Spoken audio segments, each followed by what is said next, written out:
Alors, tu m'en as déjà parlé. Il y a quand même une compilation qui date d'il y a une trentaine d'années qui s'appelle Fidèle au vinyle, Ouais.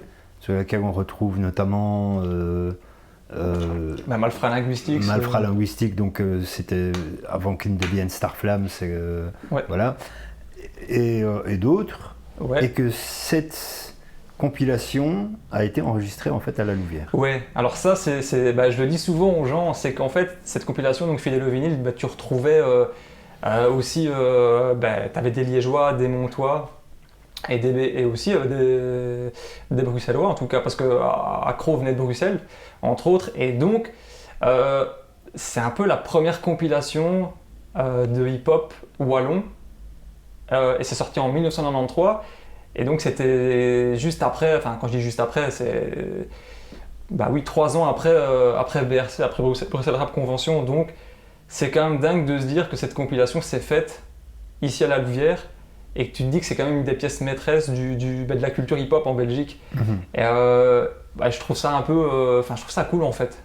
Parce que tu sais, c'est pas une région où il y a eu énormément de choses. Ouais. Il s'est toujours passé des trucs à la Louvière, mais ça fait vraiment plaisir de voir que c'est une pièce qui s'est faite ici chez nous, quoi. Ouais, c'est dingue. Et justement, la région du centre, c'est pas spécialement, on va dire, un centre névralgique du hip-hop en Belgique. Hein, c'est pas Gand, tu vois. Et toi qui as vécu donc ta passion ici, moi je sais, je suis passé par là aussi, mais c'était il y a beaucoup plus longtemps. Étant jeune, est-ce que ça a été compliqué en fait de vivre cette passion dans cette région-ci? Ouais, carrément. Enfin, en tout cas, je l'ai vécu. Enfin, c'était pire que toi parce que moi, comme je te le disais, j'étais vraiment dedans au début des années 2000. Donc, tu avais quand même un peu la télé et la radio, ça commençait un petit peu à arriver. Mais en réalité, c'était super compliqué de trouver des disques vraiment un peu. D'aller vraiment piocher des trucs qui t'intéressaient ou de devenir même curieux.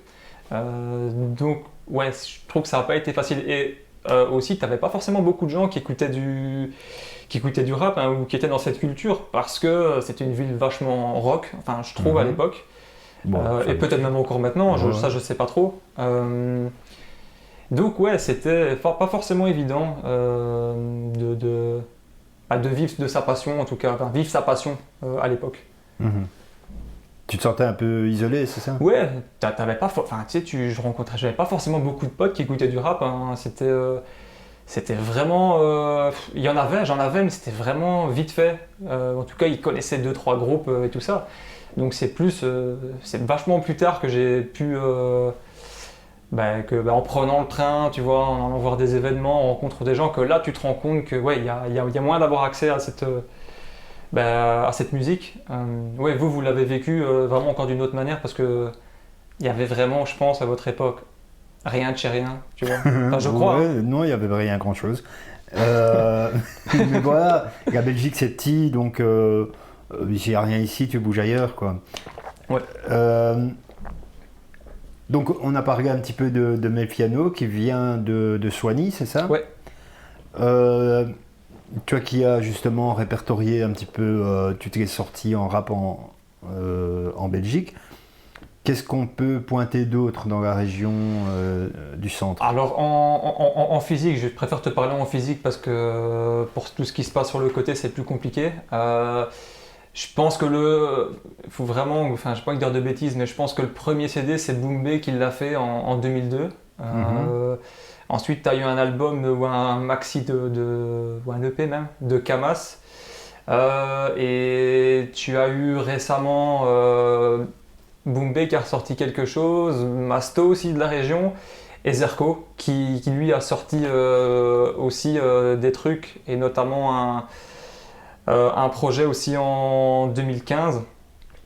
Et je trouve que Zerko, c'est un peu quelque part une des figures emblématiques de cette ville, parce qu'il est là depuis le début des années 2000 et il n'a jamais lâché l'affaire. Donc c'est quelqu'un qui, je trouve, fait vraiment partie au-delà de la Louvière, dans le paysage, il fait partie du paysage hip-hop en Belgique. Et lui, il est toujours vraiment actif.